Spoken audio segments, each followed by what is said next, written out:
إن الحمد لله نحمده ونستعينه ونستغفره ونعوذ بالله من شرور أنفسنا ومن سيئات أعمالنا. من يهد الله فلا مضل له ومن يضلله فلا هادي له. أشهد أن لا إله إلا الله وحده لا شريك له وأشهد أن محمدا عبده ورسوله لا نبي بعده. اللهم صل وسلم وبارك على سيدنا محمد وعلى آله وصحبه أجمعين. اللهم أصلح أمة محمد صلى الله عليه وسلم وفرج عن أمة محمد صلى الله عليه وسلم وارحم أمة محمد صلى الله عليه وسلم وانشر فضلنا وضغط الوطن في العالمين بحق محمد صلى الله عليه وسلم. أما بعد فيا عباد الله أوصيكم ونفسي بتقوى الله وطاعته لعلكم تفلحون. أعوذ بالله من الشيطان الرجيم. بسم الله الرحمن الرحيم. يا أيها الذين آمنوا اتقوا الله حق تقاته ولا تموتن إلا وأنتم مسلمون. صدق الله العظيم. Hadirin para jamaah kaum muslimin, jamaah Masjid At-Tawabin yang kami cintai dan kami muliakan. Alhamdulillah, dengan segenap rasa syukur marilah kita sampaikan kehadirat Allah Rabbul Izzati pada kesempatan yang penuh berkah dan penuh rahmat ini. Kita dapat meluangkan sedikit waktu kita untuk menunaikan ibadah sholat Jumat yang merupakan rutinitas setiap sekali sepekan di masjid kita ini. Moga-moga sholat Jumat kita hari ini diterima dan dikabul oleh Allah Subhanahu wa ta'ala. Salawat dan salam tak lupa kita sampaikan kepada satu-satunya manusia yang pantas dan patut kita contohi, dialah teladan umat, yaitu Nabi kita Muhammad sallallahu alaihi wasallam. Tidak lupa juga kepada segenap keluarga dan para sahabatnya. Semoga kita menjadi umatnya yang terus istiqamah mengikuti sunnah-sunnahnya, sehingga kita di akhirat nanti berhak mendapatkan syafaat dari beliau. Amin ya rabbal alamin. Mengawali khutbah singkat pada kesempatan Jumat kali ini, sebagaimana biasa, khatib menghimbau dan mengajak kepada seluruh jamaah, marilah kita senantiasa meningkatkan kualitas ketakwaan kita dengan melaksanakan semua perintahnya dan menjauhi semua larangannya. Hadirin para jamaah Masjid At-Tawabin yang kami cintai dan kami hormati, Al-Quran dengan ajarannya memiliki muatan ajaran yang sangat sempurna, menyeluruh, komprehensif,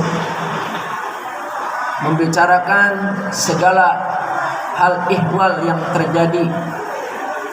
Ajarannya demikian lengkap, mengatur seluruh sendi-sendi kehidupan, baik yang bersifat pribadi, dalam keluarga, dalam bermasyarakat, bahkan berbangsa dan bernegara. Sungguh beruntung sekali kita menjadi umat Islam dengan memiliki pegangan kitab suci Al-Quran, menuntun kita, menuntun umat manusia minal dhulumati ilan nur, dari jalan yang gelap, dari pemahaman atau pemikiran yang tidak baik, dari sikap-sikap yang tidak terpuji, menuju kepada hal-hal yang bernilai dan bermakna di hadapan Allah Subhanahu wa ta'ala.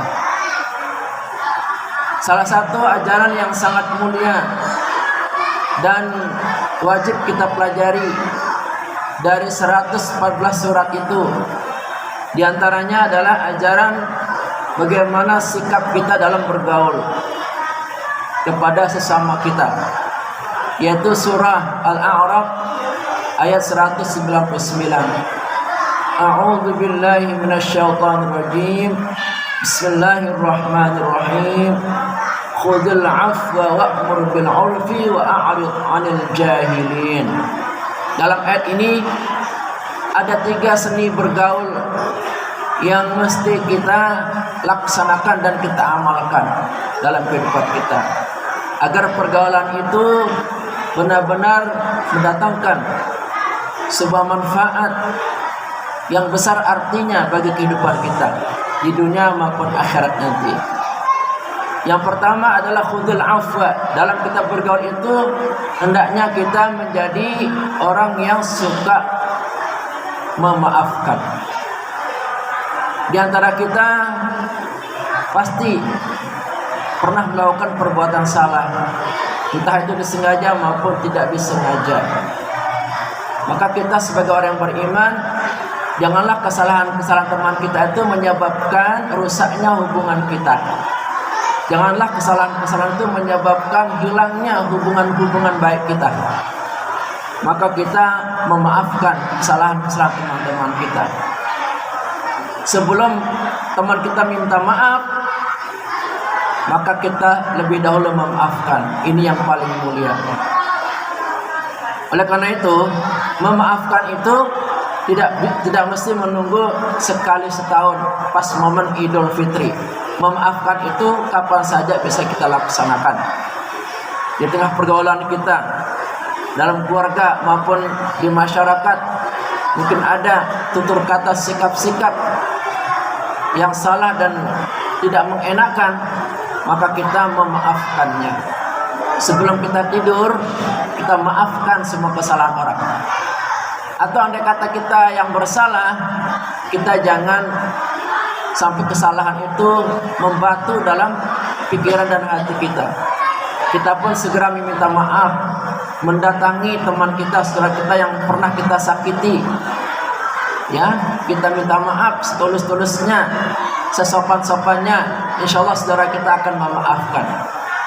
Kalau semua kita bisa bersikap saling memaafkan dengan lapang dada, maka benih-benih permusuhan itu akan hilang dari diri kita. Salah satu cara untuk menghilangkan segala bentuk permusuhan, kebencian, dendam dan lain-lain adalah dengan cara saling memaafkan. Memaafkan itu adalah merelakan dan mengikhlaskan segala perilaku-perilaku buruk yang telah dilaksanakan oleh saudara-saudara kita. Jangan sampai kita menyimpan hal-hal yang buruk dalam diri kita, kebencian, kedengkian, buruk sangka. Itu mesti kita hilangkan, karena itu adalah racun dalam kehidupan yang akan membuat diri kita tidak akan pernah mengalami suatu kedamaian dan ketenangan dalam hati kita. Maka solusi yang terbaik adalah kita memaafkan. Dan Allah sangat suka kepada orang yang memberi maaf, karena Allah itu sifatnya al-afu, Allah itu maha pemaaf. Maka kita pun sebagai hambanya, sebagai umatnya, hendaknya kita memiliki sifat pemaaf, agar hubungan-hubungan di antara kita terus terbina dengan penuh harmoni. Tidak ada gejolak-gejolak dalam masyarakat kita, dalam keluarga kita, karena kita selesaikan dengan minta maaf. Kalau kita punya masalah atau orang punya masalah, jangan terburu-buru mengajukan ke pengadilan. Mari kita selesaikan baik-baik secara keluargaan. Tidak usah diperbesar dan diperpanjang, karena itu bisa menyusahkan kita dan menyusahkan mereka. Bila perlu kita tidak usah ke meja hukum, meja hijau. Kita selesaikan baik-baik, tuntaskan segala keburukan-keburukan, perilaku-perilaku buruk kita dengan saling memaafkan dan merelakan atas hal-hal yang buruk yang kita lakukan. Yang kedua adalah etika bergaul kita, wa'mur bil 'urfi. Hendaknya selalu kita menyuruh orang berbuat ma'ruf. Berbuat ma'ruf itu adalah berbuat kebaikan. Kebaikan itu adalah hal-hal yang mendatangkan nilai tambah dalam diri kita. Kebaikan-kebaikan itu akan menyebabkan kita mendatangkan berkah dan pahala untuk kita. Dalam segala hal, kebaikan-kebaikan itu mesti kita tegakkan di atas muka bumi ini. Baik kebaikan itu yang bersifat hablum minallah, seperti sholat, seperti puasa dan lain-lain. Atau kebaikan-kebaikan yang bersifat hablum minannas, hubungan-hubungan kepada sama manusia, saling membantu, saling memberi, bekerja sama, Itu adalah bentuk kebaikan-kebaikan yang mesti kita tegakkan. Andai kata dalam keluarga kita ada anak kita yang malas sholat, maka kita ingatkan, ayo sholat nak. Andai kata di keluarga kita ada yang malas melakukan tugasnya dalam belajar, tugasnya menuntut ilmu, maka kita ingatkan, ayo kita belajar, ayo kita menuntut ilmu. Di tengah masyarakat kita mungkin banyak sampah, gotnya mampet, maka kita saling ingatkan, ayo kita kerjasama, ayo kita kerja bakti. Kalau semua kita dalam pergaulan ini selalu saling ingatkan dalam kebaikan, maka bumi ini, dunia ini akan penuh dengan hal-hal yang positif, akan penuh dengan hal-hal yang bersifat memajukan, bersifat hal-hal yang dapat membuat kita menjadi orang yang mulia dan terpandang. Karena kebaikan itu akan memuliakan kita. Sekecil apapun kebaikan itu akan memuliakan dan akan menjadi terhormat bagi kita semuanya. Maka sekecil kebaikan itu janganlah kita biarkan berlalu begitu saja. Umpamanya anak kita buang sampah sembarangan, kita ingatkan, ayo buang sampah di tempat yang telah tersedia. Ya, kita sebarluaskan kebaikan ini agar bumi ini damai, agar bumi ini aman, agar bumi ini tercipta suasana kerukunan, persatuan di antara kita. Jangan sampai kita malas berbuat baik, atau jangan sampai kita malas menyuruh orang berbuat baik. Ini adalah kewajiban bagi kita. Jadi memerintahkan orang berbuat baik itu adalah kewajiban bagi setiap umat Islam, terutama di keluarga terdekat. Kita saling mengingatkan dalam kebaikan kepada anak-anak kita, kepada pasangan hidup kita. Kita sebarluaskan kebaikan demi kebaikan itu agar terbina suasana yang penuh dengan kedamaian di antara kita. Kemudian yang ketiga, wa'arid 'anil jahilin, berpaling dari orang-orang yang bodoh. Umat Islam menghendaki kita untuk selalu meningkat dalam pemahaman ilmu pengetahuan. Kita tidak boleh menjadi manusia yang bodoh, manusia yang lemah akalnya. Maka kita belajar, kita didik anak-anak kita dengan ilmu pengetahuan, baik ilmu pengetahuan agama maupun ilmu pengetahuan umum. Kita dorong orang-orang sekitar kita untuk terus belajar. Jangan mau jadi orang bodoh. Kalau kita jadi orang bodoh, maka kita tidak akan pernah meningkat dalam cara berpikir kita, dalam cara bersikap kita, dan dalam cara mengelola kehidupan kita. Orang yang bodoh itu menutup pintu kecerdasan, menutup pintu kreativitas dalam diri kita. Maka kita terus belajar. Dengan kita belajar, maka terbuka luas pikiran kita. Dengan kita belajar, kita akan memiliki kreativitas dalam kehidupan. Tapi kalau kita nggak mau belajar, maka selamanya kita menjadi orang awam, menjadi orang yang bodoh.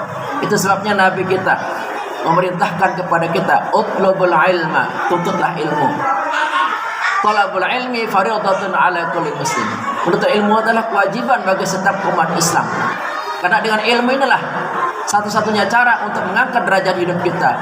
Yarfa'illahu alladhina amanu minkum walladzina utul ilma darajat. Kalau mau derajat hidup kita makin mulia, kita makin sukses, kita makin bahagia, kita makin mulia hidup kita, maka hendaknya kita belajar. Kita mantapkan iman kita dan kita belajar setiap hari. Dan alhamdulillah di sini di Masjid At-Tawabin padat dengan kegiatan pembelajaran, mulai dari anak-anaknya, remajanya, bahkan orang tuanya ada pembelajaran, ada majelis taklim. Oleh karena itu kami mengundang dan kami mengajak kepada jamaah sekalian, kegiatan-kegiatan majelis taklim ini ayo kita ramaikan, ayo kita isi, ayo kita semangat dalam belajar agar Allah mengangkat derajat kita, agar Allah memuliakan kita, agar Allah memberikan kita keberkahan demi keberkahan. Karena ilmu-ilmu yang kita pelajari ini akan mengantarkan kita menjadi manusia-manusia yang fi ahsani taqwim. Semoga khutbah Jumat yang khatib sampaikan dalam waktu yang singkat ini dapat kita petik manfaatnya untuk kita amalkan dalam kehidupan kita di dunia yang fana ini. Barakallahu li wa lakum fil Qur'anil Karim wa nafa'ani wa iyyakum bima fihi minal ayati dzikril hakim wa taqabbala minni wa minkum tilawatahu innahu was-sami'ul 'alim.